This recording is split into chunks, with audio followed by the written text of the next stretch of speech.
La noche había caído sobre Madrid con una lluvia fina que parecía zurcir los tejados con hilo de agua.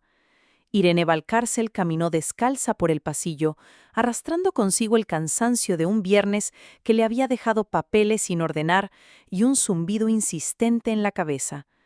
Al pasar junto al despacho, distinguió la luz bajo la puerta, una rendija brillante sobre la madera barnizada. Mateo nunca cerraba del todo, le gustaba que la casa supiera que él estaba trabajando, que su rumor de llamadas y correos se confundiera con el latido de los radiadores. Ella iba a seguir de largo, a hacer té de manzanilla y convencer al sueño con el vapor, cuando la voz de su marido, baja y apretada, cortó el aire. Cuando termine el juicio, ella no tendrá nada. No se lo oyó a un personaje de televisión ni al vecino que discutía en el patio interior. Era la voz de Mateo, sin vacilación. Hubo un silencio después. No el silencio de quien duda, sino el hueco que uno deja para que el otro, al otro lado de la llamada, respire satisfecho. Irene apoyó los dedos en el marco y notó la pintura fría. No empujó la puerta. El té se quedó esperándola en la cocina vacía. En cambio, contó sus latidos hasta 8, como aprendió de niña cuando el miedo asomaba con sandalias en las siestas de agosto. Y prestó atención. Nada de crujidos imprudentes, nada de dramatismo, solo escuchar. Mateo moduló el tono, casi didáctico. Se confía. Cree que el juez la va a proteger porque es, ya sabes. Rió por lo bajo, un sonido pequeño y metálico. No tiene la menor idea. La contabilidad está lista. Y lo de la empresa, todo a tiempo. No podrá tocarlo. Cuando esto acabe, repito, no tendrán nada. Irene imaginó la mano de él sobre el brazo de la silla giratoria, el reloj que le regalaron por su 30º cumpleaños, sacando brillo a la sombra. El despacho olía a papel nuevo y a la madera de nogal de la estantería. Ella, afuera, olía a lluvia. El mundo se había encogido a esa rendija y a una frase repetida como un sello de goma sobre un contrato. Notó entonces que un cosquilleo de indignación le subía desde el estómago. No era miedo puro, era una mezcla pastosa de incredulidad y ofensa. ¡Nada! En los cajones de la cómoda del dormitorio había recibos con su nombre, horas de noches en vela llevando cuentas, años de poner el cuerpo para sostener una casa que no trataba de aparentar grandeza. ¿Nada? Su respiración buscó hacerse imperceptible. Sí, dijo él, el lunes. Quiero que el informe esté firmado y que parezca que la decisión se tomó hace meses. Ella no lee fechas, solo emociones. Una pausa corta. Por eso la ganaré. El té terminó por enfriarse sin nacer. Irene retrocedió con cuidado y fue hasta la mesa de la cocina. El reloj marcaba las 20:18. Su móvil vibró con una alerta inútil del tiempo. Probabilidad de lluvia esta medianoche. Pensó en la probabilidad de que su vida, tal como la conocía, se hubiera modificado en esos segundos. Se sentó y puso las manos sobre el mantel encerado con motivos de naranjos. La voz de Mateo seguía amortiguada por la pared. Lo oyó despedirse con una cortesía que ya no le dedicaba a ella, luego la silla arrastrándose, la sombra de sus pasos. Irene se levantó y con movimientos naturales abrió el grifo para que el agua corriera. No quería piedad ni sospechas. ¿No duermes?, preguntó él desde el umbral, desenfundando una sonrisa neutra. Voy a hacer té, contestó ella, y sostuvo su mirada. No había reproche visible, solo la quietud exacta. Mateo asintió. Dejó el móvil boca abajo sobre la encimera y se sirvió un vaso de agua. El cristal sudó una línea de gotas.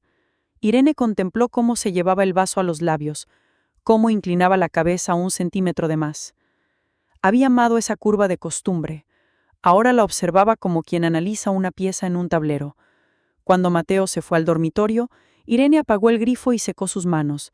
Y por primera vez en 2 años, no preparó té. Fue al salón, encendió la lámpara de pie y sacó una libreta de tapas negras. En la primera página, con letra pequeña, escribió 22:18. Dijo, cuando termine el juicio, ella no tendrá nada.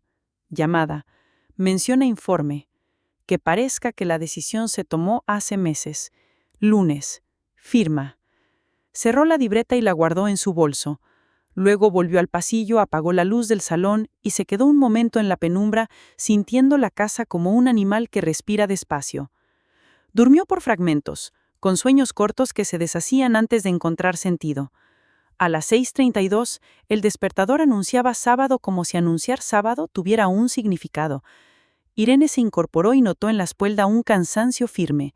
Se duchó con agua tibia, se puso un jersey de lana gris y unos vaqueros, peinó su pelo castaño en una trenza que supo de días mejores.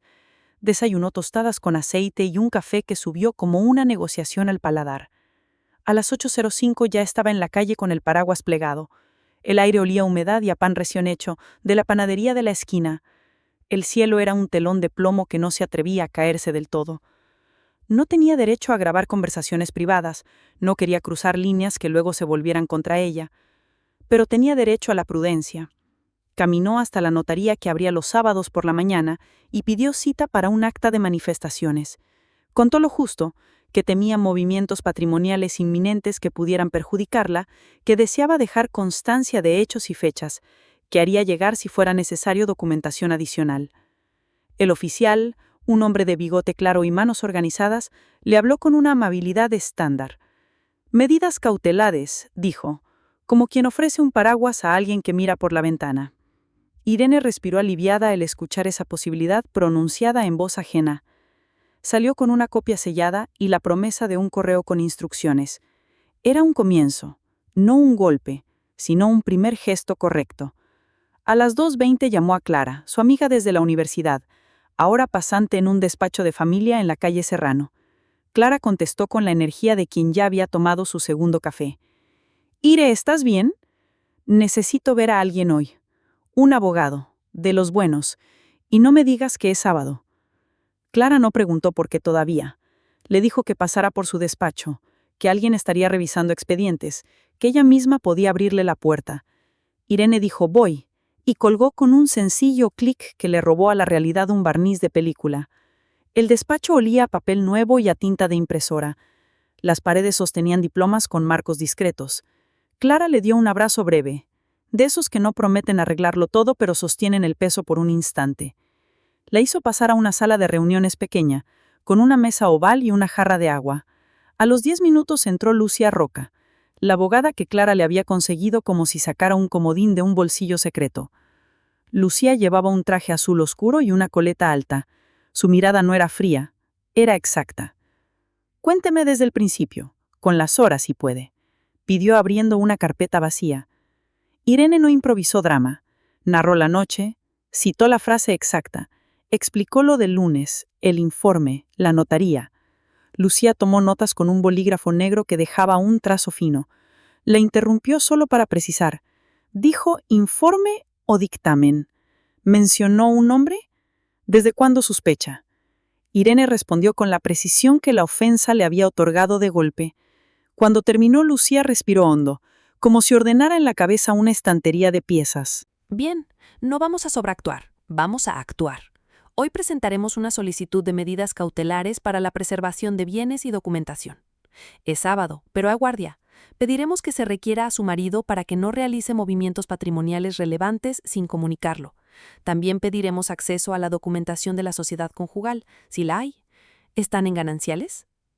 Iban a cambiar al régimen de separación, pero nunca firmamos la escritura, contestó Irene.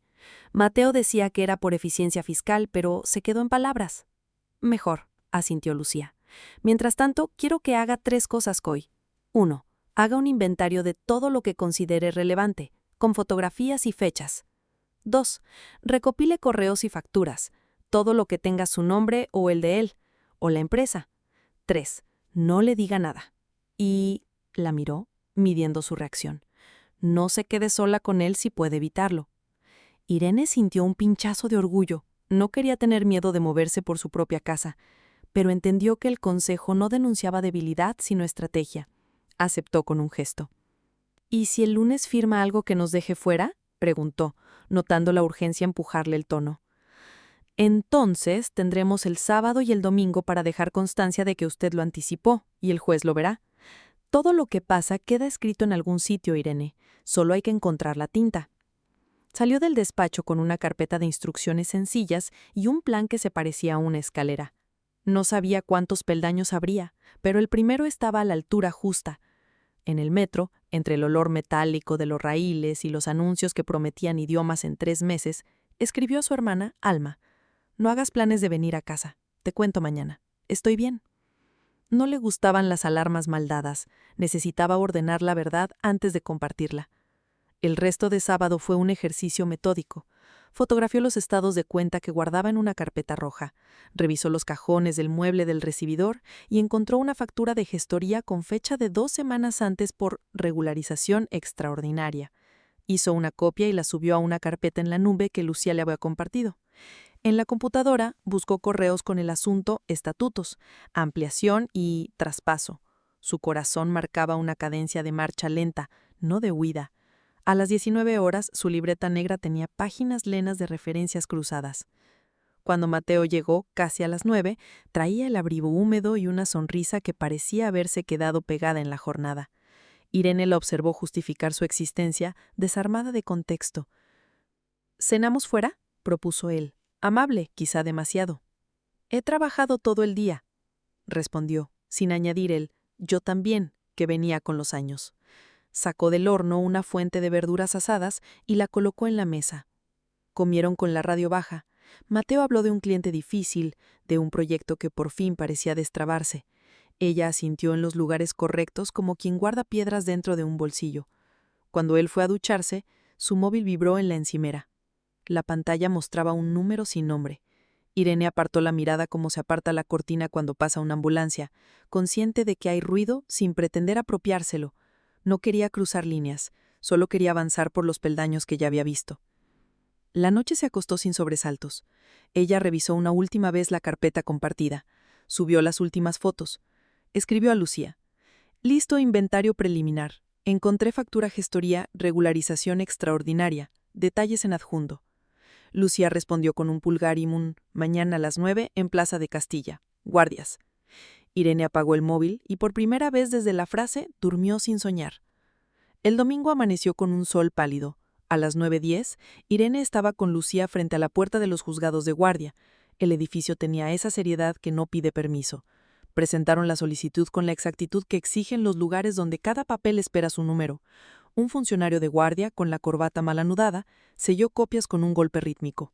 «Queda registrado», dijo, y la tinta azul dejó un rectángulo inequívoco. Lucía sonrió sin mostrar dientes. «Bien», dijo. «Ahora le toca a él saber que ya hay luz».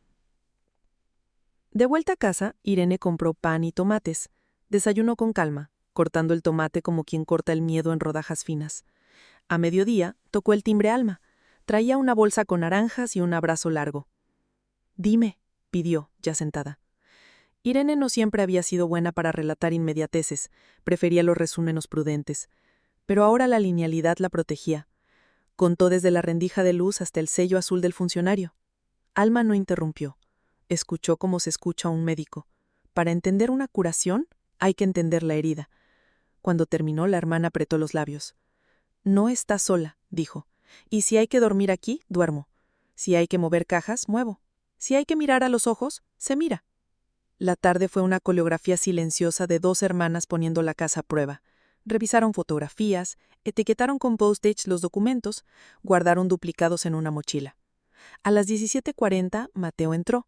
Miró la tabla con papeles y ensayó un gesto de cordialidad. «¿Qué es todo esto?» «Orden», respondió Irene, náufraga de una sola palabra y dueña de ella. Él la dio la cabeza, calibró algo y decidió no hacer preguntas. Se encerró en el despacho. La puerta de nuevo quedó apenas entreabierta. Irene y Alma se miraron un segundo. No era el momento de ser curiosas, era el momento de ser nítidas. Siguieron. El lunes comenzó antes de que sonara el despertador. Irene y Lucía llegaron al juzgado de familia a las 8:45. La lista de señalamientos estaba colgada en un corcho, un inventario de nombres y horas que determinaban vidas. A las 10:30 tenían la vista para las medidas iniciales. Mateo llegó con un traje impecable y una corbata granate.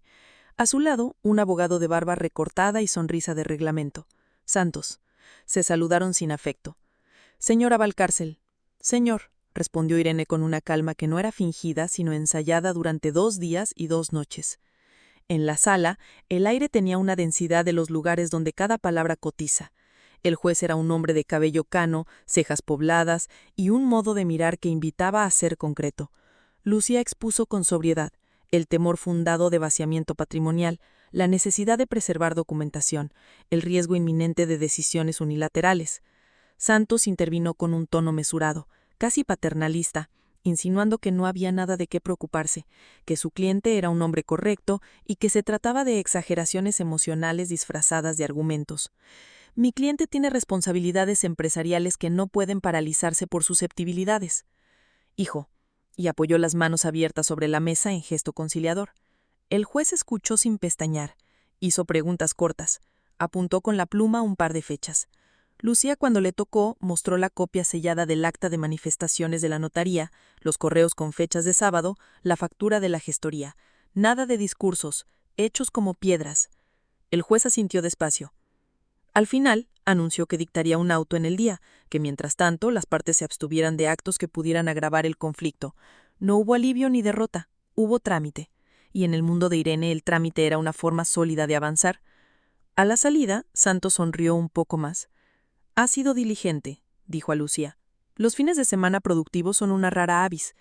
Cuando el lunes promete una tormenta, cualquiera mira el cielo», replicó Lucía sin malicia.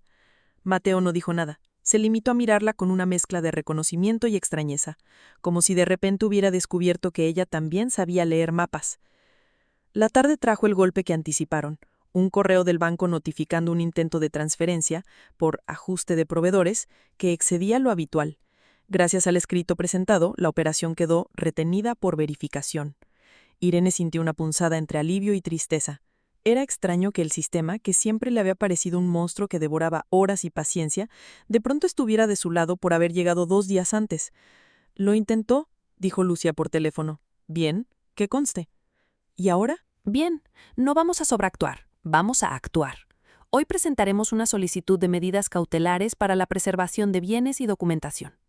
Es sábado, pero a guardia. Pediremos que se requiera a su marido para que no realice movimientos patrimoniales relevantes sin comunicarlo. También pediremos acceso a la documentación de la sociedad conjugal, si la hay.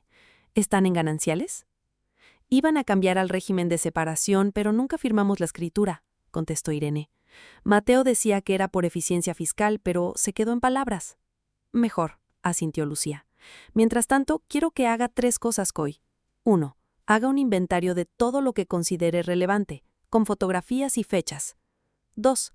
Recopile correos y facturas, todo lo que tenga su nombre o el de él, o la empresa. 3. No le diga nada. Y la miró, midiendo su reacción. No se quede sola con él si puede evitarlo.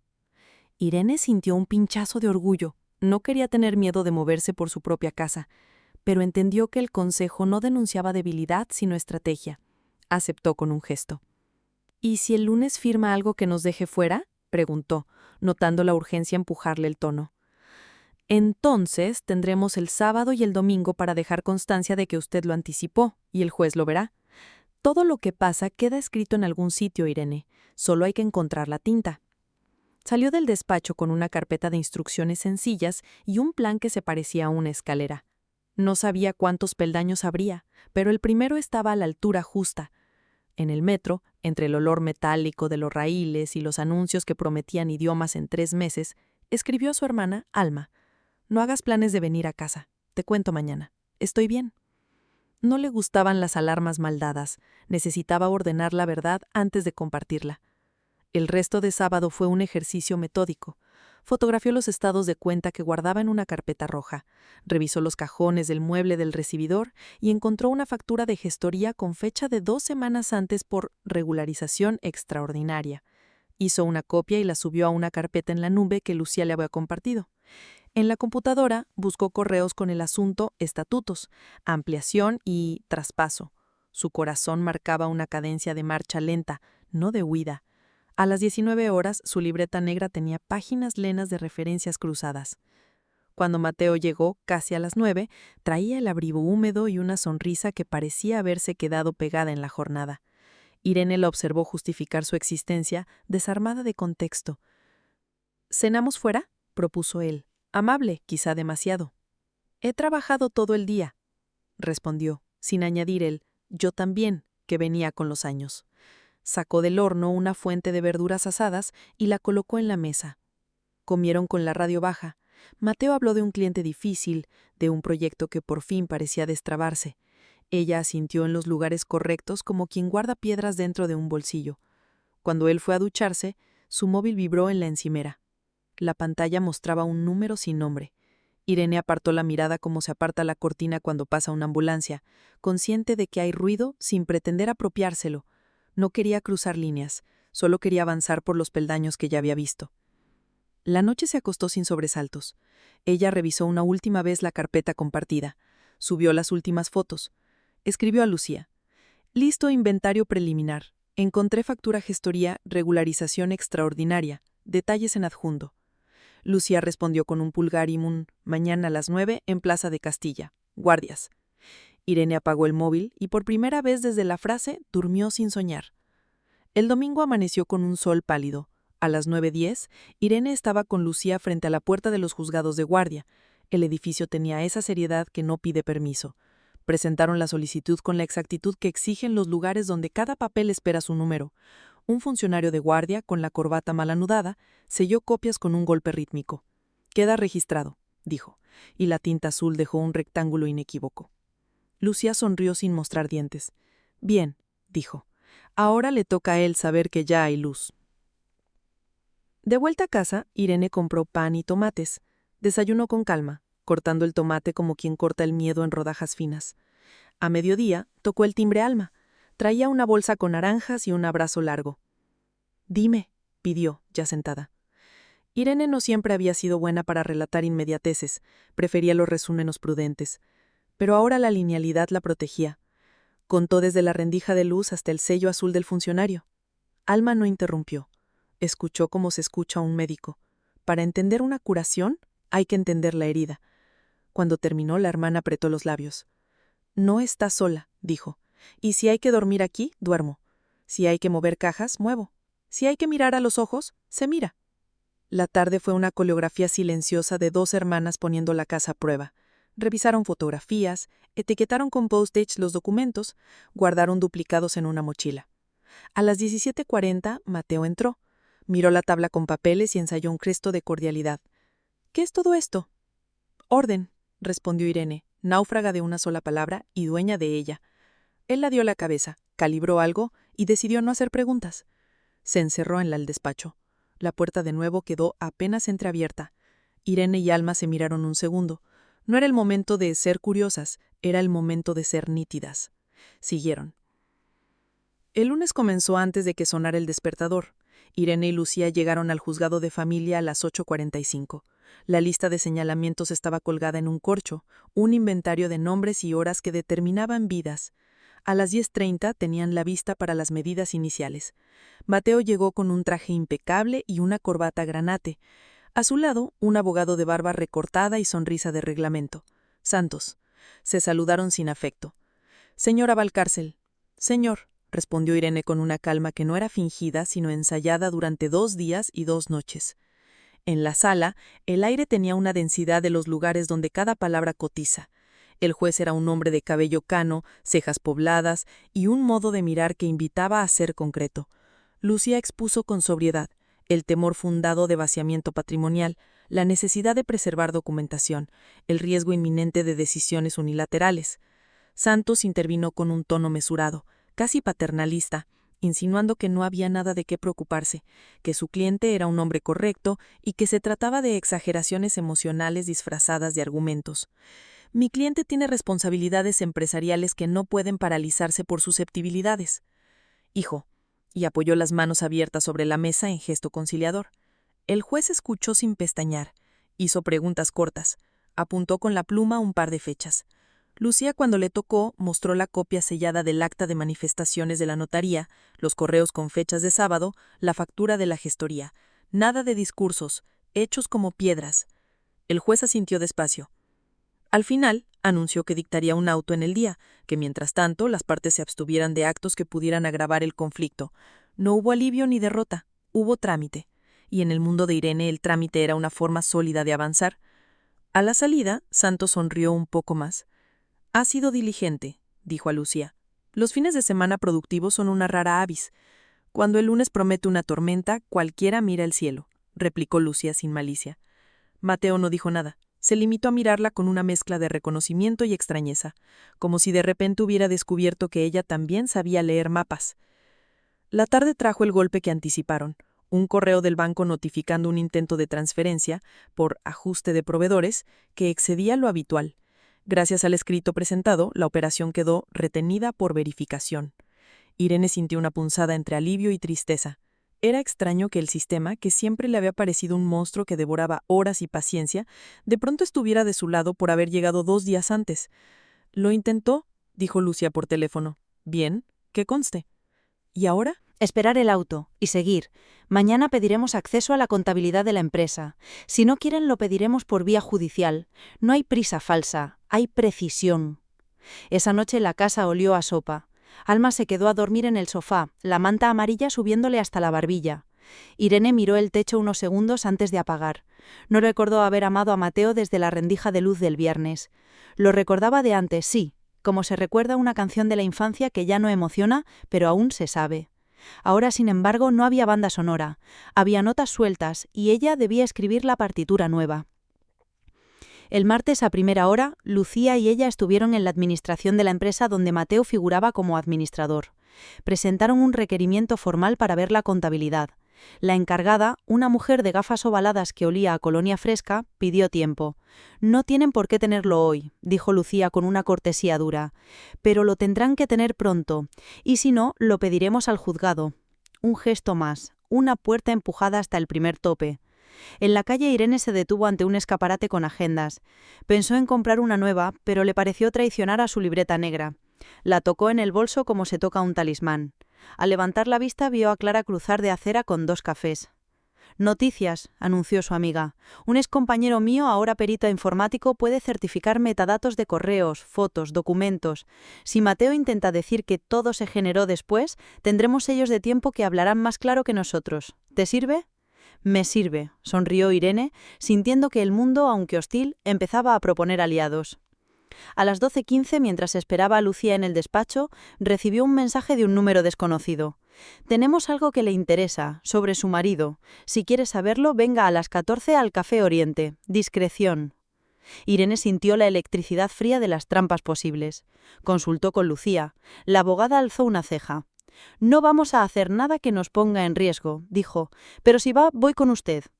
Y no aceptamos nada que no podamos verificar. Este tipo de mensajes suelen traer humo o anzuelos. Aún así, a veces el humo apunta al fuego correcto». A las 14:55, el Café Oriente estaba medio lleno de turistas tardíos y funcionarios hambrientos. Irene y Lucía eligieron una mesa mirando a la puerta. A las 14:08, un hombre de 40 y tantos, gabardina clara y un maletín modesto, se acercó. Se presentó como Javier, antiguo empleado de la gestoría que había emitido la factura de regularización extraordinaria. Tenía ojeras de alguien que dormía mal y un nervio en la comisura del ojo. «Me fui la semana pasada», dijo sin rodeos. «Lo que están haciendo ahí dentro es una deshonra. Fechas manipuladas, firmas digitalizadas puestas en documentos que no existían cuando se dice que existían. Su marido», miró a Irene brevemente, «su marido solicitó un paquete de higiene documental para un cliente. Su nombre aparece como beneficiaria indirecta, pero no por bien. Por costumbre del que cree que nadie mira. Tengo copias de algunos archivos. No quiero meterme en un proceso largo. Solo», bajó la voz, «solo quiero hacer lo correcto e irme a otra ciudad». Lucía lo miró sin pestañear.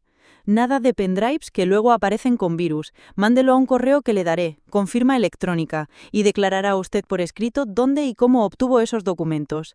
Si miente, le caerá a usted también. Si dice la verdad, será un testigo. ¿Lo entiende?» «Lo entiendo», asintió Javier, y por primera vez pareció aliviarse. Pagaron los cafés y se fueron sin teatralidad. En la calle la luz de la tarde se había abierto como una tregua. Irene se apoyó en un segundo en una barandilla y respiró. El mundo seguía en movimiento. Autobuses, turistas con bolsas, una niña que corría detrás de una paloma. Por dentro, todo parecía a cámara lenta. Esa misma tarde el correo de Javier llegó a la bandeja de Lucía. Los archivos tenían nombres anodinos y contenido serio, borradores de actas con fechas modificadas, hojas de cálculo con pistas de edición recientes, un par de correos donde se pedía alinear cronología con narrativa comercial. El perito informático, contactado por Clara, confirmó en pocas horas que los metadatos delataban la manipulación. Irene sintió una mezcla nueva, esperanza con disciplina. No podía permitirse la euforia, era un lujo impuntual. El miércoles por la mañana el auto del juez llegó. Ordenaba la preservación de bienes, prohibía transferencias no justificadas y requería la entrega de documentación contable en un plazo de 10 días. Santos apeló algunos puntos en el acto, como estaba en su manual, pero la sustancia quedó. Lucía levantó la vista del documento y dijo, simplemente, seguimos. El jueves amaneció con brisa. Irene se encontró con Alma para caminar un rato antes de ir al despacho. Necesitaba sentir su cuerpo fuera de las salas grises. Recorrieron el Retiro y mientras los corredores pasaban como flechas educadas, Irene habló poco. No estaba triste, estaba atenta. Se dieron un abrazo y al separarse el móvil vibró. Convocatoria. Audiencia preliminar para el lunes 9:30. Objeto. Examen de documentación y medidas complementarias. La semana se cerraba en círculo alrededor de esa hora. Irene guardó el móvil y sintió que su columna vertebral encontraba una línea invisible entre la nuca y el suelo. El fin de semana fue austero. Preparó una carpeta para la audiencia. Cronología, copias impresas con separadores, notas breves para cada punto. Lucía la había entrenado para no perderse en su propio material. A veces los papeles son selvas. Había que construir un sendero y caminarlo con seguridad, ni rápido ni lento. Alma leyó en voz alta un par de párrafos para comprobar si se entendían. «Se entiende», dijo Irene, sonriendo con gratitud. El domingo por la noche apagó todas las pantallas a las 10. Puso junto a la puerta el bolso con la libreta negra, el estuche con bolígrafos, un pequeño paquete de pañuelos. No por lágrimas, sino por protocolo. Sueño corto, respiración profunda, una frase sin fecha rondándole en la cabeza y ya convertida en algo menos que una amenaza. Cuando termine el juicio. Ahora ya no era una certeza pronunciada desde la impunidad, era una promesa a examinar bajo luz. El lunes llegó con una ciudad sin dramas a primera vista. En el juzgado la sala estaba más fría de la costumbre. Santos saludó con un leve gesto, Mateo no. El juez entró con puntualidad, anunció el objeto de la audiencia y pidió a las partes que fuesen al grano. Lucía expuso la relación entre la factura de la gestoría y los intentos de transferencia. Presentó el informe preliminar del perito que indicaba manipulación de fechas en documentos clave. Santos trató de desactivar su fuerza hablándolo como si fuera una anécdota técnica. Mateo se removió en su silla, esa inquietud mínima que traiciona a los que se saben observados. «Quiero oír a la señora Valcárcel», dijo el juez inclinándose 1 centímetro hacia adelante. Breve, concreto. Irene sintió la piel de los dedos volverse más profunda, como si las yemas tuvieran memoria. En la mesa su libreta negra yacía cerrada. No iba a leer de ella, pero estaba ahí como quien pone la mano sobre el respaldo de una silla antes de levantarse. Se puso de pie. Oyó claramente su propio nombre pronunciado por el ujier y con él la cuerda invisible que la unía a toda la semana anterior tensarse con un chasquido suave. «Señora Valcárcel», repitió el juez, «la escucho». Mateo entonces la miró con la misma mezcla de reconocimiento y extrañeza de días anteriores, solo que ahora venía con la impaciencia del que no quiere perder un turno. Santos alzó el chinón, atento al matiz. Lucía a su lado mantuvo las manos sobre la mesa, abiertas, quietas, como 2 pájaros que hubieran decidido no volar aún. Irene respiró y justo antes de pronunciar su primera frase notó que la puerta del fondo se abría un par de centímetros. Una funcionaria entró con un sobre marrón en la mano, avanzando con el paso rápido de quien no sabe si debe interrumpir. El juez alzó un dedo, la sala contuvo el pulso. La funcionaria depositó el sobre la mesa del tribunal, susurró algo que nadie alcanzó a oír y se retiró. El juez rompió el borde con cuidado, sacó un documento y lo leyó en silencio. Cuando alzó la vista, el aire se volvió más pesado. «Señores», dijo, «ha llegado algo que afecta directamente a lo que estamos tratando». Y entonces, antes de que Irene pronunciara su primer verbo, él la miró a ella, no como se mira una parte más, sino como se mira a quien, sin saberlo, ha encajado una pieza decisiva. El corazón de Irene latió una vez, fuerte, como si su existencia necesitara dejar constancia en un acta invisible. La sala entera esperó la siguiente palabra que aún no había sido dicha, extendida sobre los segundos como una cuerda sobre el vacío. El juez sostuvo el documento unos segundos más, como quien palpa el peso de una herramienta antes de usarla. La tinta del membrete brilló bajo la luz blanca de la sala. Cuando habló, su voz no cambió de tono, pero la mesa pareció hacerse más ancha. Acaba de llegar, por vía de auxilio judicial, certificación del Registro Mercantil y del Banco Central de España sobre intentos de modificación societaria y movimientos extraordinarios en los que constan, por coincidencia de beneficiarios, la señora Valcárcel y el señor Valcárcel. Alzó la vista. En concreto, un intento de ampliación de capital con fecha retrotraído y un traspaso de participaciones a una sociedad de nueva creación con sede en Lisboa que ha quedado retenido. Se advierte posible alteración documental. Conste. El murmullo de la sala fue un solo chasquido contenido. Santos, el abogado de Mateo, se inclinó hacia su cliente y susurró algo que Irene no alcanzó a oír. Lucía apoyó un dedo sobre la esquina de su libreta, y entonces sí, el juez la miró a ella. Irene Valcárcel, dijo, con esa música neutra que corta sin herir. Es su turno. Sea concreta. Ella se puso en pie. Notó el frío en la parte posterior de las rodillas, ese frío específico de las alas donde el futuro se dicta en párrafos. Se aclaró la garganta, dejó que el aire le encontrara el centro y habló. Señoría, desde el viernes por la noche me consta la intención de mi marido de que, al terminar este juicio, yo no tenga nada. El sábado registré acta en notaría, el domingo pedimos medidas, y hoy hemos aportado indicios de manipulación documental. No pido favores, pido que se preserve lo que existe y que nadie, ni siquiera él, pueda moverlo a la sombra. No quiero arruinar su trabajo, quiero que la verdad tenga luz suficiente para que nadie se lastime con ella. No improvisó más. El juez asintió una vez. No sonreía, pero a veces el reconocimiento adopta la forma de una pausa breve. Se dictan medidas complementarias, anunció. Prohibición de disposición de bienes sin autorización judicial, inmovilización cautelar de las participaciones cuestionadas y comisionamiento a la Policía Judicial para la preservación de equipos informáticos, de la sociedad y del domicilio conyugal. Señores, esto no es un castigo, es un dique. Y hace falta. Santos pidió la palabra. Intentó que su tono sonara pedagógico. Con la venia, mi cliente dirige una empresa con compromisos. No puede paralizarse su actividad por sospechas. La señora Valcárcel trae a este foro preocupaciones emocionales que, aun comprensibles, no pueden convertir a la justicia en una bisagra que chirlea. Solicitamos que las medidas se limiten a un inventario y que la inmovilización no alcance a cuentas operativas. Lucía no miró a Santos. Habló para el juez, como si el otro fuera una pared decorativa. Señoría, nadie pide que el río deje de fluir, solo que no se desvíe de noche. Si existen cuentas operativas, que se identifiquen, que se limite un porcentaje de uso y que se informe semanalmente al juzgado. Quien actúa bien, informa bien. El juez tomó nota, marcó con un punto final y respiró como quien cierra una carpeta invisible. Se dictan medidas de preservación.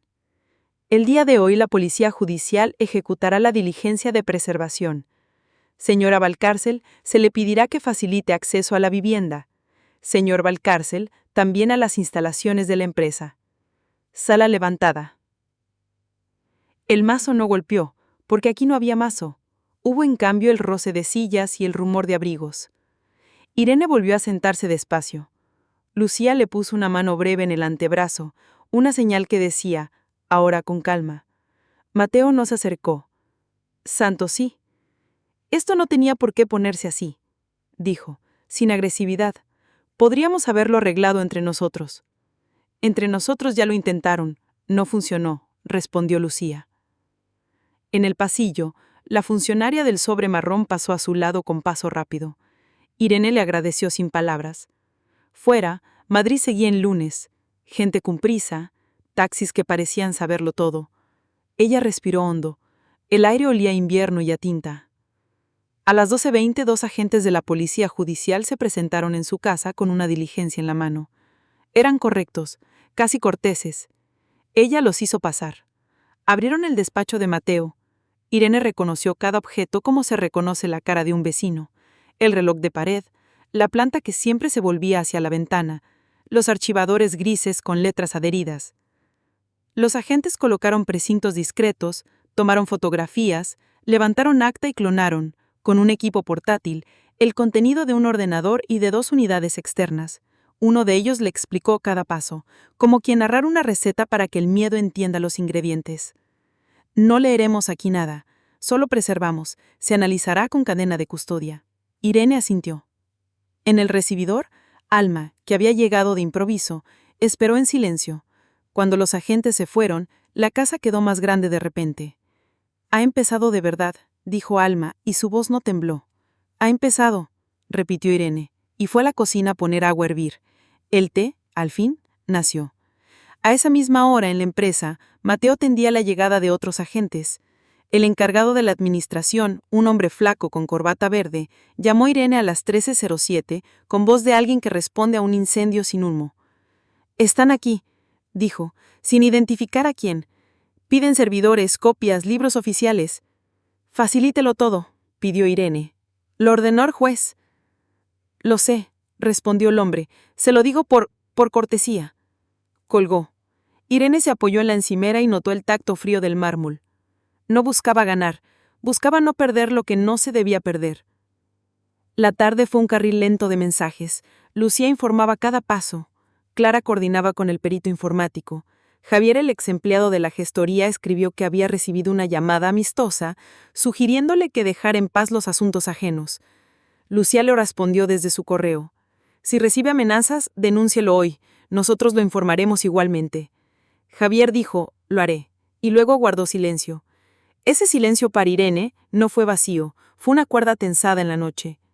A las 19:45, un correo del juzgado notificó que Santos había presentado un escrito urgido solicitando limitación inmediata de las medidas por afectar de modo desproporcionado a la actividad. Lucía respondió con otro escrito, que era un espejo con dientes.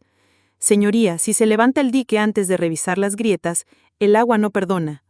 Irene lo leyó 2 veces, no por deleite en la frase, sino porque cada palabra era una baldosa en el suelo del que caminaba. Mateo llegó tarde. Entró con una calma que traía hilos sueltos. Se quitó el abrigo, pasó la mano por la planta del salón, revisó el correo en el móvil sin disimulo. «Han venido a la oficina», dijo a modo de saludo. «Iban a venir», contestó Irene. Se miraron en recto. No había gritos, solo un reconocimiento nuevo. Cada quien había elegido un bando y ese bando ya no era nosotros. «Esto no tenía por qué ponerse así», insistió él. «Estás rompiendo cosas que no entiendes». «Estoy sosteniendo lo que entiendo perfectamente», y no añadió más. La noche fue sobria. Irene se metió en la cama con la libreta negra en la mesilla. No escribió. Había días en que la escritura sobra, porque el cuerpo ya está entero de tinta. Apagó la luz con un gesto exacto y durmió a intervalos largos. Soñó por fin con nada, solo un fondo claro. El martes amaneció con una luz azulada. Lucía la citó a las 9:15 en el despacho. «Reunión técnica», dijo, «revisión de inventarios, preparación de preguntas para el control de una semana». Al llegar, Irene encontró a Lucía con una carpeta nueva. Dentro, el informe preliminar del perito, metadatos de hojas de cálculo tocadas el viernes por la tarde, documentos PDF con marcas de «creado en lunes 807» y modificado en lunes 809 para papeles que pretendían datar de marzo, fechas como huellas en arena húmeda. «Esto va a ser relevante», explicó Lucía, «no por el morbo del truco, sino porque muestra intención. No es un error administrativo, es una decisión de apariencia, y la apariencia, cuando pesa más que la verdad, te deja sin aire».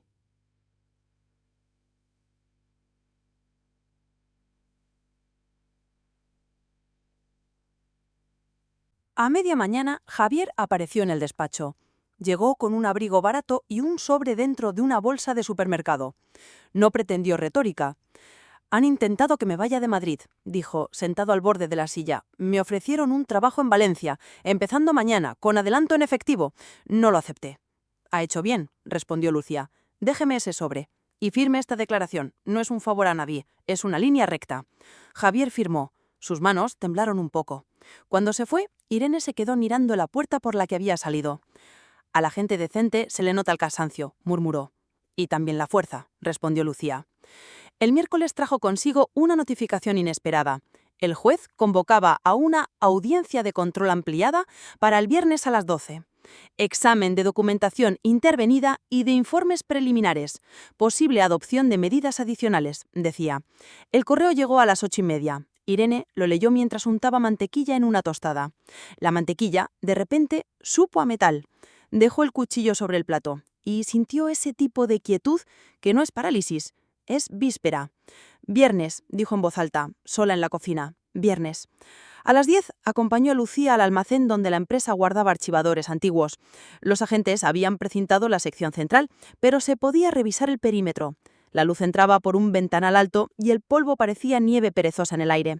El encargado les abrió un cuartito con facturas de hace 2 años. Irene notó un detalle.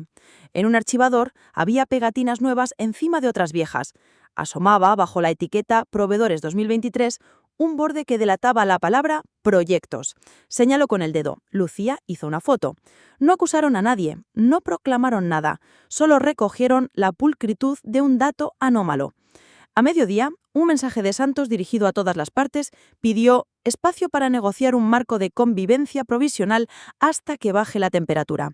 Lucía le respondió que el marco era el auto del juez y que dentro de ese marco, si querían, podían hablar de horarios y llaves.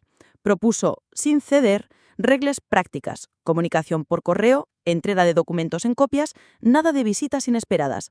Santos aceptó a medias. Era un baile sin música. El jueves, Irene recibió una llamada de un número oculto. Dejó que sonara hasta el buzón. A los segundos llegó un audio. «Señora Valcárcel, conviene que no siga. Él siempre cae de pie, usted no». La voz era neutra, sin acento local, de esas voces hecha para que nadie las recuerde.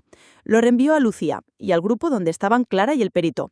Lucía respondió: «Denuncia en comisaría. Hoy». Irene fue. El policía que la atendió escribió «coacciones» en la casilla correspondiente. Reprodujo el audio. Pidió copia. Ella salió con un papel amarillo que parecía delgado, pero pesaba lo adecuado. La víspera de la audiencia, Irene preparó su carpeta con una disciplina que le habría dado ternura observar meses atrás. Ahora era pura necesidad. Durmió poco y bien. Se levantó antes de que sonara la alarma. Abrió la ventana, dejó entrar un aire que olía a viernes y algo parecido a justicia, que no es perfume, es una ausencia de olor cuando se barre bien. Llegó al juzgado a las 11:42. La sala estaba más llena de que costumbre. Vio a Mateo con la corbata granate de los días importantes. Vio a Santos con los labios secos. Vio a Lucía con un bolígrafo nuevo. El juez entró puntual. Declaró abierta la audiencia. Enumeró el orden: revisión de lo intervenido, informe del perito, manifestaciones de las partes. El perito habló primero, no se adornó. Fechas, horas, rutas de acceso, ubicaciones de archivos, historial de modificaciones. Cada frase era una piedra colocada con cuidado. Santos intentó relativizar. Que si los sistemas sincronizan, que si los relojes se desajustan. El perito, con una cortesía de cristal, explicó por qué no era el caso. El juez asentía despacio, como quien sigue un mapa del metro y ve que todas las líneas coinciden en una estación. Luego le tocó a Lucía. Pidió que se requiriera a la gestoría aportar sus protocolos internos de higiene documental y que se diera traslado a Fiscalía por si los hechos excedían el marco civil. Santos protestó. «Desproporcionado». Lucía respondió: «Ajustado». El juez tomó nota. «Quiero oír al señor Valcárcel», dijo después, volviendo la cabeza hacia Mateo. «Tiene usted la palabra». Mateo se puso en pie. Su voz fue la de siempre, pero menos ancha. «Señoría, mi prioridad ha sido y será que la empresa no sufra. Las decisiones tomadas en los últimos días han buscado proteger actividad y empleo. Si algo se ha hecho con prisa, lo corregiremos. No acepto que se me dibuje como alguien que actúa de mala fe. Esta es una crisis de pareja que ha inundado papeles». «No es el retrato lo que preocupa», replicó el juez. «Son las fechas y los números. Si no hay mala fe, no habrá dificultad en explicarlos con documentos auténticos». La audiencia siguió un rato más, formal, lenta, inevitable. A las 13:12, cuando parecía que el juez cerraría con un visto, la puerta volvió a abrirse como en el primer día. Esta vez entró un funcionario con un carro metálico. Encima, 2 cajas lacradas con el sello de una notaria de Pozuelo y otra de Chamartín. El funcionario entremó un oficio. El juez lo leyó. Sus cejas subieron 1 milímetro. «Consta remisión de copias autorizadas de escrituras de modificación de estatutos con retroacción y de traspaso de participaciones», anunció. «Y consta también que la notaria de Chamartín, en diligencia de ayer, deja a salvo su responsabilidad y advierte que la orden de preparar esas escrituras le llegó por correo el mismo lunes a las 7:59, indicando como fecha de firma marzo y solicitando tono sobrio». Hizo una pausa. «Tono sobrio no es un término jurídico, señores, pero sí dice mucho del espíritu con que se pretendió actuar». Santos tragó saliva. Mateo miró un punto detrás del juez, como si allí hubiera una salida que solo él conociera. Lucía cruzó las manos, sin tensión. En vista de lo interior, continuó el juez, voy a adoptar medidas adicionales. Nombramiento de un administrador judicial provisional para la sociedad con facultades limitadas y atribución de uso de la vivienda a la señora Valcárcel mientras dure la tramitación de medidas. Además, daré traslado a Fiscalía para que valore si procede a abrir diligencias por posible falsedad documental y frustración de la ejecución. Señor Valcárcel, esto no es una condena, es un cinturón de seguridad. El eco de la palabra administrador golpeó el pecho de Irene, con un sonido que no era de victoria, era de supervivencia. Santos pidió la venia para oponerse. Se la concedieron. Lo hizo. El juez escuchó y mantuvo su decisión hasta ulterior revisión. Anunció un receso de 15 minutos. En el pasillo, Irene apoyó la espalda en la pared. Alma estaba allí. Lucía se acercó con un vaso de agua de una máquina. La vida real se abría paso con gestos sencillos. Sorbos, respiraciones, un pañuelo que alguien ofrecía al ver una lágrima que no llegaba a caer. «¿Estás bien?», dijo Alma.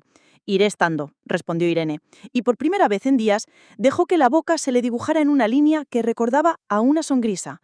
Cuando volvieron a entrar, la sala parecía un poco distinta. Tal vez era la luz, tal vez era Irene. El juez se sentó. Antes de retomar, pidió si quedaba algo que añadir. Santos se levantó. Con la venia. Nuestro despacho ha recibido noticia de que algunas de las comunicaciones en las que se basa la otra parte podrían haber sido obtenidas vulnerando el secreto de las comunicaciones.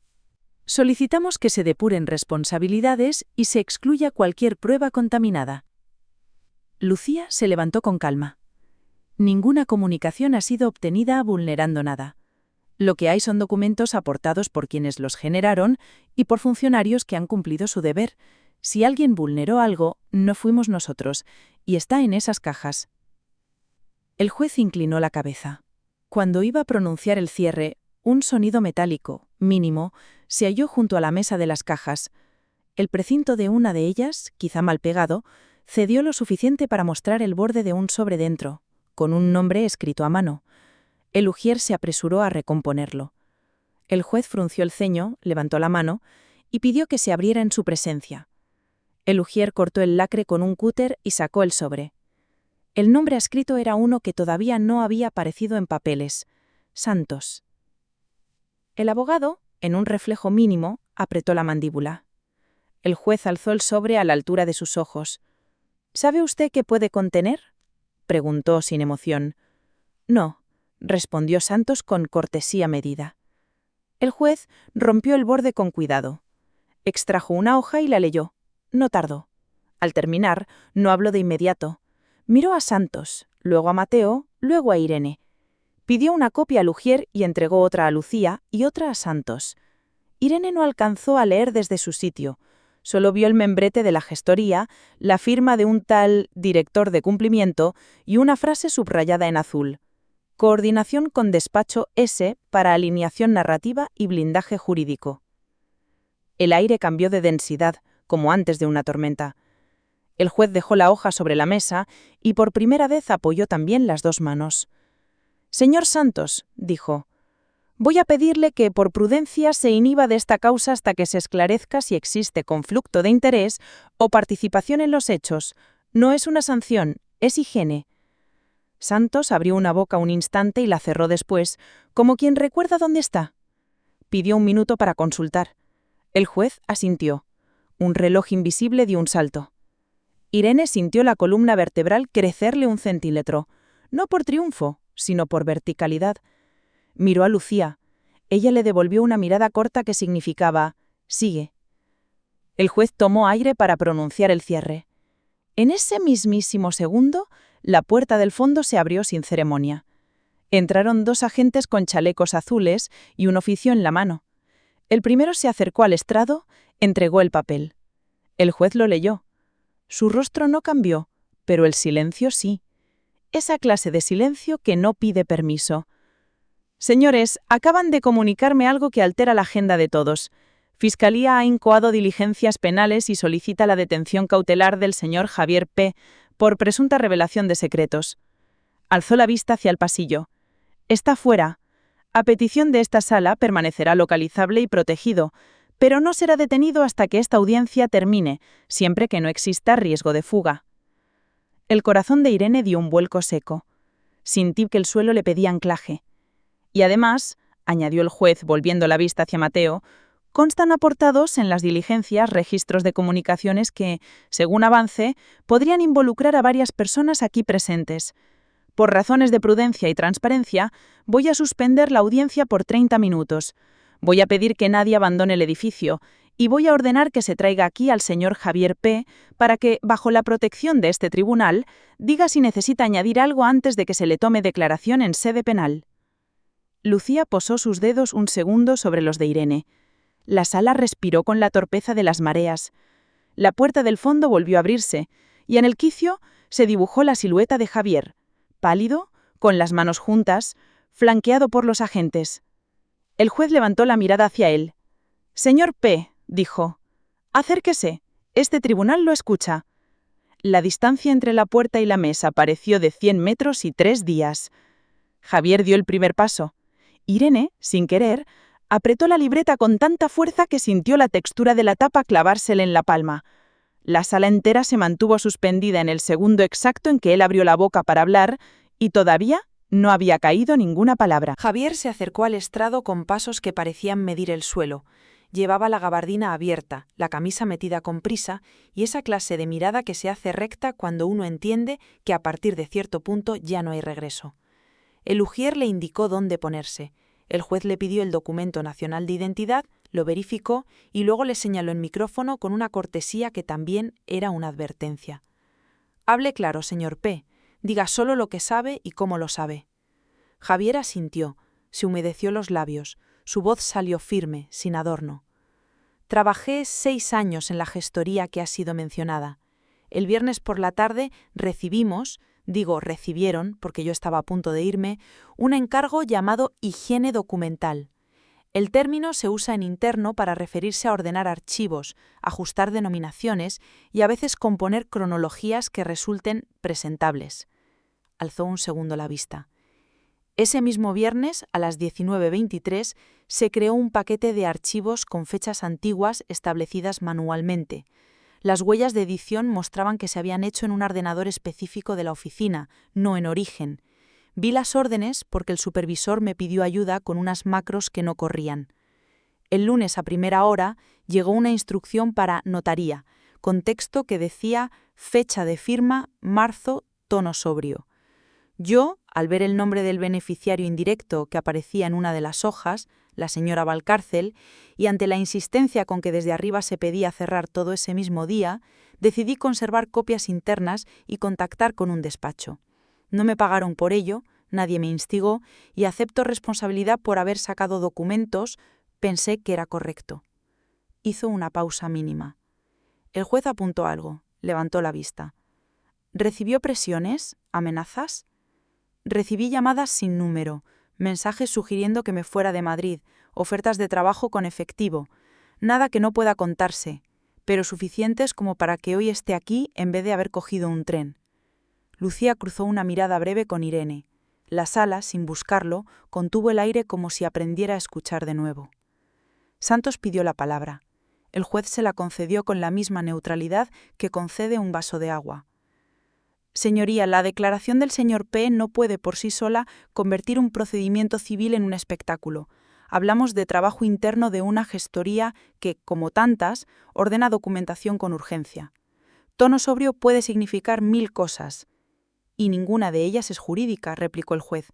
Aquí no se juzga al estilo, se evalúa la intención y el efecto. Mateo no intervino. Sus manos sobre la mesa estaban demasiado abiertas como si quisieran cubrir más espacio del que les correspondía. El juez agradeció a Javier, ordenó que quedara a disposición de la Fiscalía sin ser detenido inmediato y retomó la audiencia. El reloj marcaba las 13:44. Afuera, los pasos en el pasillo eran un rumor continuo de lunes que seguía su propio guión. Las medidas adicionales adoptadas quedan ratificadas y a la vista de lo aportado se nombra administrador judicial provisional a don Raúl Mendizábal, economista forense. Se le faculta para supervisar la operativa de la sociedad, validar pagos esenciales y presentar informe en 10 días. Miró a Mateo. El señor Valcárcel mantendrá su cargo formal, pero no ejecutará actos de disposición sin la firma conjunta del administrador. Sobre la vivienda, se atribuye el uso a la señora Valcárcel y se ordena intercambio de llaves con inventario de bienes muebles. Fijen hora con diligencia. Santos articuló una protesta disciplinada. No prosperó. El juez se puso en pie. La audiencia quedó levantada con el sonido de las sillas y de los papeles que buscan sus carpetas. A Lucía le temblaron las piernas cuando la sala se vació, no por miedo, sino por la súbita retirada de la intensidad. Lucía le ofreció un asiento antes de salir. Alma entró con un vaso de agua. Todo volvió a su tamaño humano. Tragar, asentir y respirar. Has estado a la altura. Ahora viene una etapa distinta, menos ruido y más orden. Te vas a cansar, pero no te vas a romper. Salieron del juzgado casi a las 3. El cielo tenía un color decidido, entre gris y azul. En la acera, Raúl Mendizábal, el administrador judicial, esperaba con una carpeta bajo el brazo. Tenía barba corta, gafas redondas y un tono que no pretendía caer bien, pretendía que lo entendieran. Me llamo Raúl, a las 5 me presento en la empresa. Hoy solo observaré. Mañana temprano quiero una lista de bancos, proveedores y nóminas. Si no la tengo, la pido con oficio. Señora Valcárcel, si necesita algo práctico para la casa, cerrajero, inventario, hágalo con constancia de hora y fotos. Es parte del proceso. Lo haré, respondió Irene. El resto de la tarde transcurrió con la precisión de lo que duele. Al llegar a casa, un cerrajero cambió el bombín ante el acta en el móvil. Irene fotografió habitaciones, cajones cerrados, etiquetas. Alma leyó en voz alta cada objeto que se asentaba, como si nombrarlo fuera a asegurar su permanencia. Mesa de roble, 4 sillas, lámpara de pie, cuadro con paisaje de Normandía, televisor, alfombra persa con mancha azul. La vivienda dejó de ser un lugar vulnerable para volver a ser un hogar con nombres. A las 18:12 llegó un mensaje de Santos. Se propone entrega de llaves mañana a las 9, con inventario. Asistiré yo. El señor Valcárcel no estará. Lucía respondió. Confirmado. Estaremos la señora Valcárcel y yo. Irene leyó y guardó el móvil. No había alivio ni miedo, solo un plan de mañana. Por la noche cenaron sopa y pan. Alma se quedó a dormir. Irene, antes de acostarse, se asomó a la ventana. Madrid respiraba luces de viernes. La ciudad parecía no saber nada de su combate. Eso la tranquilizó. La vida grande sigue, y dentro de ella caben todas las vidas pequeñas. La mañana siguiente empezó a la hora exacta. Santos llegó con un ayudante. Lucía estaba puntual, con su bolígrafo que no fallaba. Recorrieron la casa con la lista. Santos apuntó 2 o 3 observaciones. Irene no negó ni concedió, anotó. Cuando terminaron, intercambiaron llaves. Hubo un segundo en que los dedos de Irene y los de Santos rozaron el metal de la misma llave. No hubo electricidad, hubo protocolo. A las 11, Raúl Mendizábal la llamó desde la empresa. Ya estoy dentro, informó. No hay dramatismo, pero hay hábitos. Vamos a ver sistemas, cuentas y contratos. Le aviso si alguien intenta hacer algo que no deba. Usted concéntrese en lo suyo. ¿Qué es lo mío?, preguntó Irene con una ironía que no era defensa, era curiosidad. Respirar, comer, dormir, seguir el proceso, respondió el literal, y no dejar que nadie le cuente su vida como si fuera un comunicado de prensa. Colgó. Irene sonrió sola en la cocina. Preparó café. Abrió la libreta negra y anotó la mañana con letra pequeña. Fechas, horas, nombres. Respirar, comer, dormir. 3 verbos que parecían humildes y eran un plan. El día avanzó con exactitud. Al mediodía, Raúl envió un informe breve. Cuentas operativas separadas, pagos de nóminas asegurados, proveedores en revisión. Se detectan órdenes traspasadas a última hora del viernes, retenidas. Comunicación al juzgado enviada. Irene lo leyó como se relee una receta antes de encender el fuego. Respondió con un recibido. Esa tarde, Javier mandó un mensaje escueto. Estoy bien. Declararé cuando me llamen. Gracias. Lucía contestó con el mismo laconismo útil. Cuídese. Irene, sin intervenir, agradeció en silencio ese tipo de conversación que no amplifica el protagonismo, solo lo orienta. El fin de semana transcurrió como transcurren los fines de semana en medio de una tormenta legal. La ropa se lavó, el suelo se barrió, se compró fruta y entre una cosa y otra se leyeron autos, se prepararon correos, se archivaron documentos. Irene habló con su madre por teléfono, sin entrar en detalles. Su madre le dijo, «Come bien». A veces la sabiduría ocupaba un plato y una mesa. El lunes amaneció con correo nuevo. La fiscalía citaba a Javier para el miércoles. El juzgado de familia fijaba control para el jueves a las 9:30. El administrador judicial pedía reunión con todas las partes ese mismo lunes a las 17 en la Empresa para marcar líneas claras de convivencia corporativa. Irene leyó en orden en el que lo abría. Luego apoyó la frente en el cristal de la ventana y dejó que el frescor le pusiera una idea en su sitio. Esto no era un sprint, era fondo. A las 5 entró en la sala de juntas con Lucía. Mateo ya estaba sentado serio, con una carpeta que parecía nueva. A su lado ya no estaba Santos, había otro abogado, una mujer de mediana edad, traje gris, mirada que no pedía permiso ni perdón. Delgado. Raúl presidía la mesa con el mismo tono de quien sabe meter orden en una cocina sin hacer ruido. «Buenas tardes», dijo, y los convirtió a todos en adultos en el primer minuto. Reglas. Los correos con asuntos operativos se envían a una cuenta común que vamos a habilitar. Pagos superiores a X cantidad firmados por 2. Accesos a servidores registrados. Cualquier intento de modificar fechas o rutas se documenta como intento, con captura y se notifica al juzgado. Y una más, el lenguaje. Aquí no se hablará de hacer que parezca, tonos ni de narrativas. Se hablará de cifras, plazos y obligaciones. ¿Preguntas? Delgado pidió la palabra.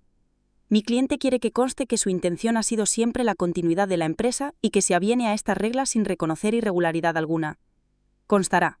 Y constará también si alguien intenta jugar con el reloj. Mateo no habló. Irene lo miró de soslayo. No había odio, había distancia. Para odiar hacía falta una cercanía que ya no existía. Al salir, Lucía se detuvo un segundo en el pasillo. Estas son las horas que la gente no ve, las que arreglan el mundo de verdad.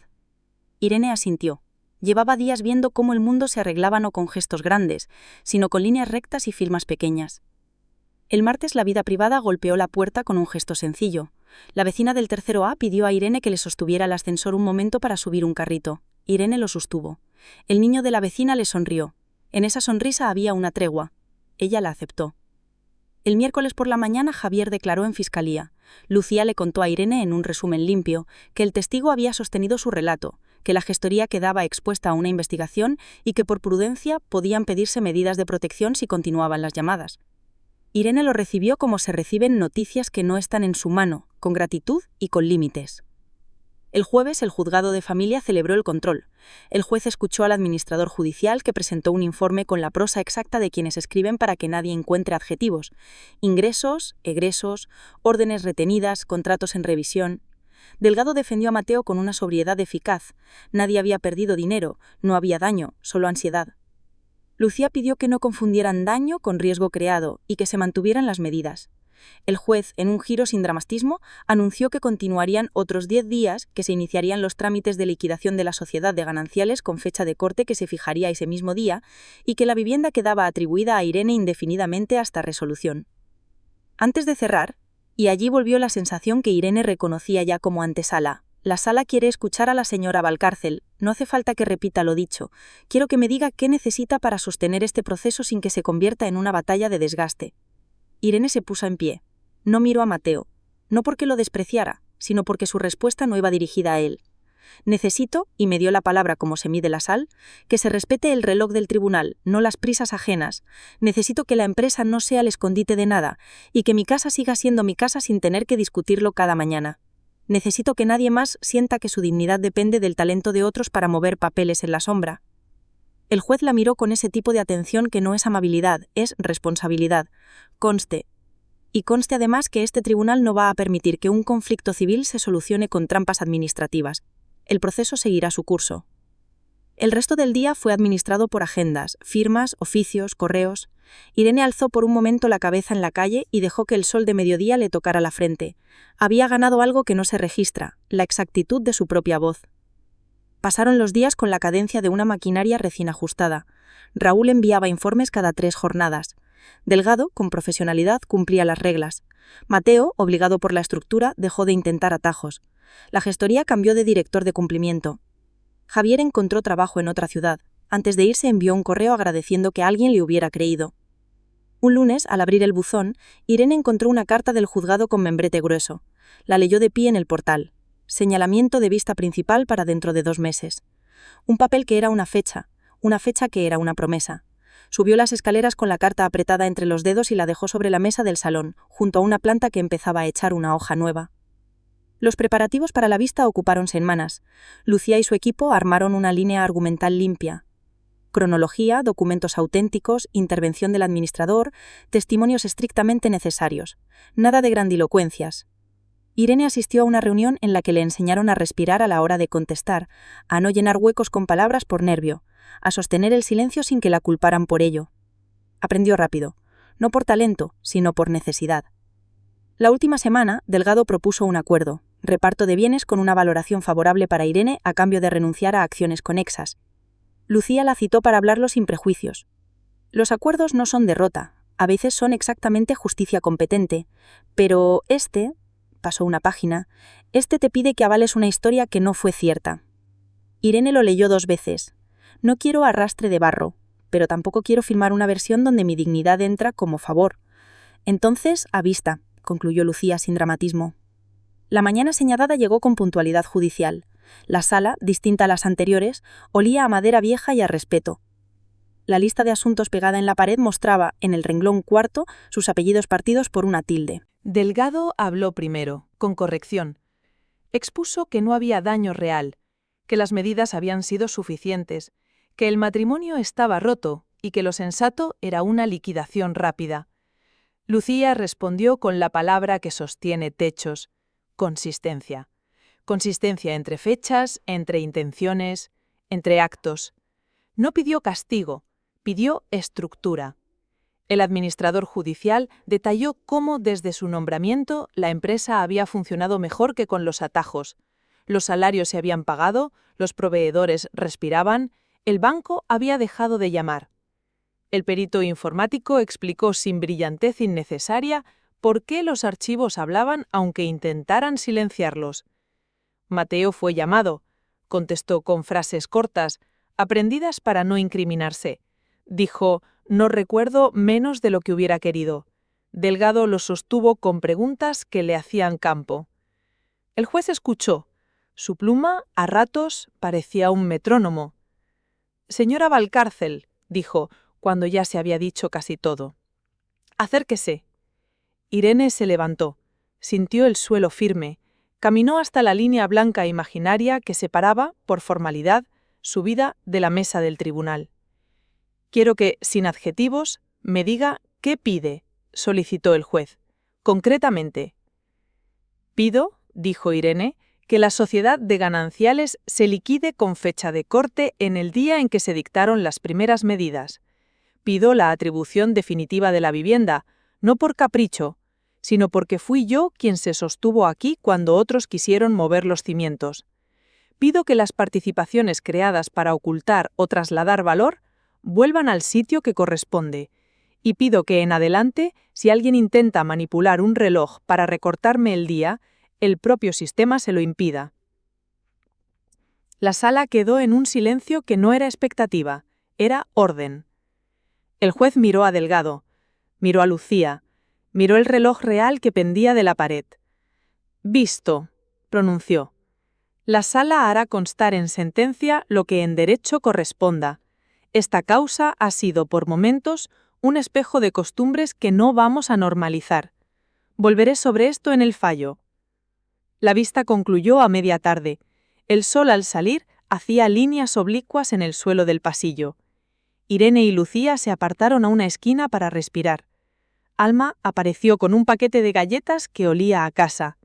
Rieron sin ruido, como quien comparte una victoria que todavía no tiene firma. Los días siguientes se estiraron como goma. Raúl envió su último informe. Delgado mantuvo un perfil bajo. Mateo evitó cruzarse con Irene en los pasillos de la empresa cuando coincidían para firmar alguna autorización extraordinaria que el administrador todavía consideraba necesaria. No hubo escenas. El mundo se había vuelto exacto, y en esa exactitud no cabían los escalones que antes se bajaban de 2 en 2. Una mañana de abril, la carta llegó. Tenía la palabra «sentencia» en la cabecera, y un número que por primera vez le pareció amable. La abrió en la mesa del salón, con la persiana a medio subir. Lucía estaba en altavoz. «Leo yo, si quieres», propuso. «Lee», dijo Irene, sujetando el borde del papel con la mano izquierda. Lucía leyó. Las palabras, por fin, eran las que había soñado sin saberlo. Se declaraba la disolución de la sociedad de gananciales. Se fijaba la fecha de corte el día de las primeras medidas. Se consolidaba la atribución de la vivienda a Irene. Se ordenaba la reintegración de las participaciones movidas a la Sociedad de Lisboa. Se condenaba en costas a quien creó el riesgo. Se hacía mención expresa a la colaboración del administrador judicial y del perito. Al final había un párrafo que Lucía leyó despacio, como se lee en los brindis. Este tribunal quiere dejar constancia de que en la resolución de conflictos que son privados pero de efectos públicos, no todo vale, ni siquiera cuando se envuelve deprisa en el papel de la eficiencia. Los relojes de la justicia no son caprichosos, están para que nadie se quede sin horas. Irene no lloró. Sonrió con una sonrisa que se parecía a la quietud. ¿Apelarán?, preguntó por protocolo. Probablemente, contestó Lucía, pero esto tiene espina dorsal. Entonces tendremos espalda, respondió Irene. Colgó. Se quedó un minuto con la sentencia en las manos, sin levantar la vista. Luego salió al balcón. La ciudad hacía su ruido. Ella le devolvió el gesto con un suspiro que no era cansancio, era gratitud. El administrador judicial se despidió con un correo breve, casi cariñoso. Ha sido un placer ver cómo la estructura podía más que el ruido. Le deseo días con menos papeles. Javier escribió desde Valencia. Nueva ciudad, nueva cama, nuevas horas. Gracias. Clara mandó un audio que sonaba a pasillo de despacho. Te dije que el sábado servía. Alma llegó con una tarta de manzana a la que le faltaba un trozo, porque la familia también es eso. Mateo, por su parte, envió a través de Delgado una propuesta de cumplimiento ordenado. No hubo insultos, no hubo reconocimientos, hubo trámites. Irene firmó donde correspondía. Cuando terminó, guardó la pluma en el estuche, cerró la tapa y la giró un ángulo perfecto sobre la mesa. Le gustaba la precisión de ese gesto. En los días siguientes, la casa fue ganando detalles que antes no le había permitido. Una alfombra nueva para el pasillo, un cuadro de un artista joven que había visto en una exposición pequeña, y plantas que pedían agua sin urgencia. El salón cambió de luz cuando movió la lámpara de pie junto al ventanal. La cocina dejó de ser el lugar donde se esperaba una frase, y pasó a ser el lugar donde se ponía a hervir agua por placer. Una tarde, cruzó a la librería de la esquina. Compró una agenda. La abrió en el mostrador y con un bolígrafo cualquiera escribió en la primera página «Fechas que nadie me robará». La cerró con la mano extendida, como se cierran los libros cuando uno entiende que también es su autora. El último trámite judicial llegó en mayo, un auto que ejecutaba la sentencia y fijaba calendario para la liquidación práctica de los bienes. Raúl, ya fuera, envió un mensaje de enhorabuena.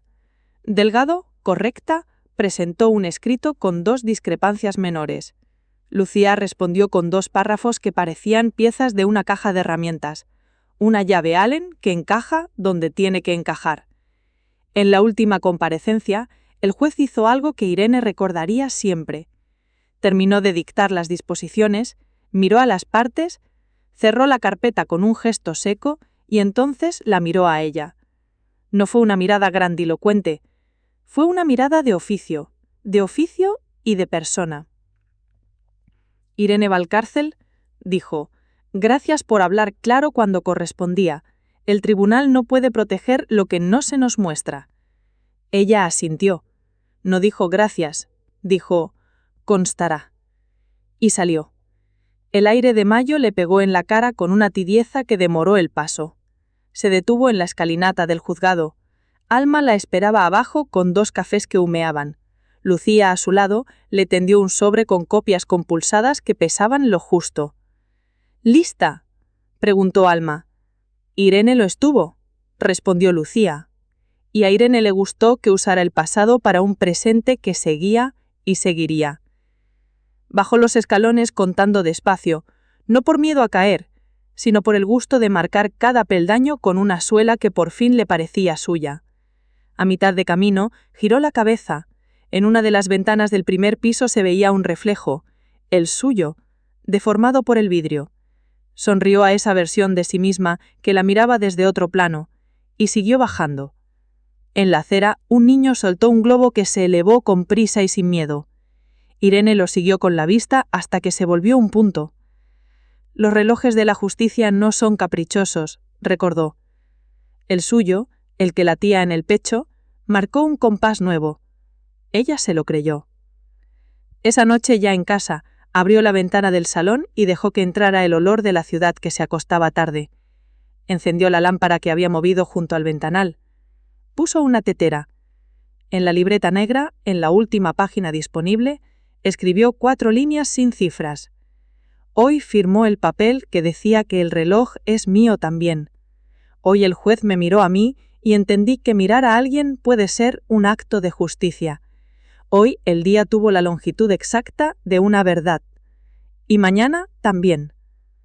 Cerró la libreta. La guardó en el cajón de la mesa del salón, donde guardaba también los manteles de hilo que había heredado de mi abuela. Se sentó en el sofá, apoyó los pies descalzos en la alfombra nueva y escuchó el hervor de la tetera como quien escucha un idioma que ya aprendió a hablar. Cuando el agua cantó, supo que ese final no era una clausura, era un uso, el uso cotidiano de lo que había ganado. Se sirvió una taza, dejó que el vapor le subiera a la cara y por primera vez desde la rendija de luz de aquel primer viernes, bebió sin prisa. La noche había caído sobre Madrid con una lluvia fina que parecía zurcir los tejados con hilo de agua.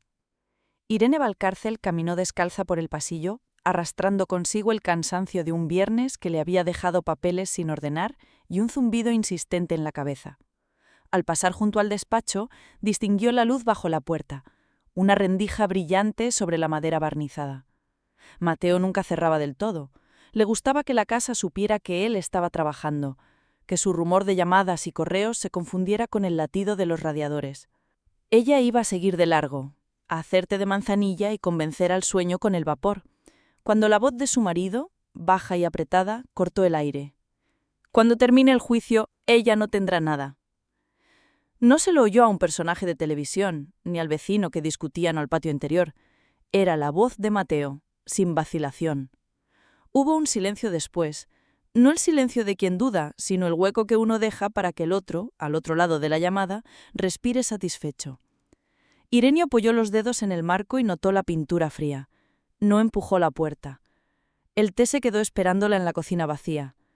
En cambio, contó sus latidos hasta 8, como aprendió de niña cuando el miedo asomaba con sandalias en las siestas de agosto, y prestó atención. Nada de crujidos imprudentes, nada de dramatismo, solo escuchar. Mateo moduló el tono, casi didáctico. Se confía, cree que el juez la va a proteger porque es, ya sabes. Rió por lo bajo, un sonido pequeño y metálico. No tiene la menor idea, la contabilidad está lista, y lo de la empresa, todo a tiempo. No podrá tocarlo. Cuando esto acabe, repito, no tendrá nada. Irene imaginó la mano de él sobre el brazo de la silla giratoria, el reloj que le regalaron por su 30º cumpleaños sacando brillo a la sombra. El despacho olía a papel nuevo y a la madera de nogal de la estantería. Ella fuera, olía a lluvia. El mundo se había encogido a esa rendija y a una frase repetida como un sello de goma sobre un contrato. Notó entonces que un cosquilleo de indignación le subía desde el estómago. No era miedo puro, era una mezcla pastosa de incredulidad y ofensa. ¿Nada? En los cajones de la cómoda del dormitorio había recibos con su nombre, horas de noches en vela, llevando cuentas, años de poner el cuerpo para sostener una casa que no trataba de aparentar grandeza. ¿Nada? Su respiración buscó hacerse imperceptible. Sí, dijo él, el lunes. Quiero que el informe esté firmado y que parezca que la decisión se tomó hace meses. Ella no lee fechas, solo emociones. Una pausa corta. Por eso la ganaré. El té terminó por enfriarse sin nacer. Irene retrocedió con cuidado y fue hasta la mesa de la cocina. El reloj marcaba las 22:18. Su móvil vibró con una alerta inútil del tiempo. Probabilidad de lluvia hasta medianoche. Pensó en la probabilidad de que su vida, tal y como la conocía, se hubiera modificado en esos segundos. Se sentó y puso las manos sobre el mantel encerado con motivos de naranjos. La voz de Mateo siguió, amortiguada por la pared. Lo oyó despedirse con una cortesía que ya no le dedicaba a ella. Luego la silla arrastrándose, la sombra de sus pasos. Irene se levantó y, con movimientos naturales, abrió el grifo para que el agua corriera. No quería piedad ni sospechas. ¿No duermes?, preguntó él desde el umbral, desenfundando una sonrisa neutra. Voy a hacerte, contestó ella y sostuvo su mirada. No había reproche visible, solo la quietud exacta. Mateo asintió, dejó el móvil boca abajo sobre la encimera y se sirvió un vaso de agua. El cristal sudó una línea de gotas. Irene contempló cómo se llevaba el vaso a los labios, cómo inclinaba la cabeza 1 centímetro de más. Había amado esa curva de costumbre. Ahora la observaba como quien analiza una pieza en un tablero. Cuando Mateo se fue al dormitorio, Irene apagó el grifo, secó sus manos y, por primera vez en 2 años, no preparó té. Fue al salón. Encendió la lámpara de pie y sacó una libreta de tapas negras. En la primera página, con letra pequeña, escribió 22:18. Dijo, cuando termine el juicio, ella no tendrá nada. Llamada. Mención informe, que parezca que la decisión se tomó hace meses. Lunes. Firma. Cerró la libreta y la guardó en su bolso. Luego volvió al pasillo, apagó la luz del salón y se quedó un momento en la penumbra sintiendo la casa como un animal que respira despacio. Durmió por fragmentos, con sueños cortos que se deshacían antes de encontrar sentido. A las 6:32 el despertador anunciaba sábado, como si anunciar sábado tuviera un significado. Irene se incorporó y notó en la espalda un cansancio firme. Se duchó con agua tibia, se puso un jersey de lana gris y unos vaqueros, peinó su pelo castaño en una trenza que supo de días mejores. Desayunó tostadas con aceite y un café que subió como una negociación al paladar. A las 8:05 ya estaba en la calle con el paraguas plegado. El aire olía a humedad y a pan recién hecho de la panadería de la esquina. El cielo era un telón de plomo que no se atrevía a caerse del todo. No tenía derecho a grabar conversaciones privadas, no quería cruzar líneas que luego se volvieran contra ella, pero tenía derecho a la prudencia. Caminó hasta la notaría que abría los sábados por la mañana y pidió cita para un acta de manifestaciones. Contó lo justo, que temía movimientos patrimoniales inminentes que podían perjudicarla, que deseaba dejar constancia de hechos y fechas, que haría llegar, si fuera necesario, documentación adicional. El oficial, un hombre de bigote claro y manos organizadas, le habló con una amabilidad estándar. «¿Medidas cautelares?», dijo como quien ofrece un paraguas a alguien que mira por la ventana. Irene respiró aliviada al escuchar esa posibilidad pronunciada en voz ajena. Salió con una copia sellada y la promesa de un correo con instrucciones. Era un comienzo, no un golpe, sino un primer gesto correcto. A las 10:20 llamó a Clara, su amiga desde la universidad, ahora pasante en un despacho de familia en la calle Serrano. Clara contestó con la energía de quien ya había tomado su segundo café. «Ire, ¿estás bien? Necesito ver a alguien hoy, un abogado, de los buenos. Y no me digas que es sábado». Clara no preguntó por qué todavía. Le dijo que pasara por su despacho, que alguien estaría revisando expedientes, que ella misma podía abrirle la puerta. Irene dijo «voy», y colgó con un sencillo clic que le robó a la realidad un barniz de película. El despacho olía a papel y a tinta de impresora. Las paredes sostenían diplomas con marcos discretos. Clara le dio un abrazo breve, de esos que no prometen arreglarlo todo, pero sostienen el peso por un instante. La hizo pasar a una sala de reuniones pequeña, con una mesa oval y una jarra de agua. A los 10 minutos entró Lucía Roca, la abogada que Clara le había conseguido como si sacara un comodín de un bolsillo secreto. Lucía llevaba un traje azul oscuro y una coleta alta. Su mirada no era fría, era exacta. «Cuénteme desde el principio, con las horas si puede», pidió, abriendo una carpeta vacía. Irene no improvisó drama. Narró la noche, citó la frase exacta, explicó lo del lunes, el informe, la notaría. Lucía tomó notas con un bolígrafo negro que dejaba un plazo fino. La interrumpió solo para precisar. ¿Dijo informe o dictamen? ¿Dice algún nombre? ¿Desde cuándo sospecha? Irene respondió con la precisión que la ofensa le había otorgado de golpe. Cuando terminó, Lucía respiró hondo como ordenando en la cabeza una estantería de piezas. «Bien, no vamos a sobreactuar, vamos a actuar. Hoy presentaremos una solicitud de medidas cautelares para la preservación de bienes y documentación. Es sábado, pero hay guardia. Pediremos que se requiera su naído para que no realice movimientos patrimoniales relevantes sin comunicarlo. También pediremos acceso a la documentación de la sociedad conyugal, si la hay. ¿Están en gananciales?».